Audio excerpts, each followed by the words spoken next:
చాలా అద్భుతంగా ఉంది. ఈరోజు హరిహర వీరమల్లు ఇక్కడ మన ఎస్పర్ థియేటర్ సినిమా థియేటర్ చూడడం జరిగింది అభిమానులతో. అలాగే ఇది దేశవ్యాప్తంగా మంచి పాజిటివ్ టాక్ వచ్చింది. ఈ రోజు అయితే మేము చూడడం జరిగింది మా జన సైనికులతో. హిస్టారికల్ మూవ్ అనేది మనకి 1685లో అప్పుడు నవాబులు మన హిందువుల మీద హిందూ సాంప్రదాయం మీద దాడులు చేసి అప్పుడు ఎలా వంపరుచుకొని మన హిందూ సాంప్రదాయాన్ని చేశారనేది ఈ చిత్రం తాలూకు ముఖ్య ఉద్దేశం.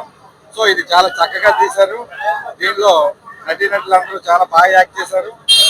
ముఖ్యంగా చూసుకుంటే ఇది క్లైమాక్స్ లో ఆంటీ హాయ్ అనేసి హిందీలో చెప్తారు. ఆ డైలాగ్ అయితే చాలా ఎక్సలెంట్ గా వచ్చింది. ఆ క్లైమాక్స్ దాంతో కంప్లీట్ అవుతుంది. ఇది పార్ట్ 2 కూడా ఉంటుంది.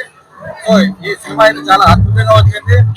దీన్ని మరింత బలంగా మా ప్రేక్షకులు కూడా చాలా మంది ఇప్పటికే టికెట్లు దొరకట్లేదు. ఇక్కడ చాలా కోలాహలంతో ఉన్నారు. ఈ ఉత్సాహం మళ్ళీ నెక్స్ట్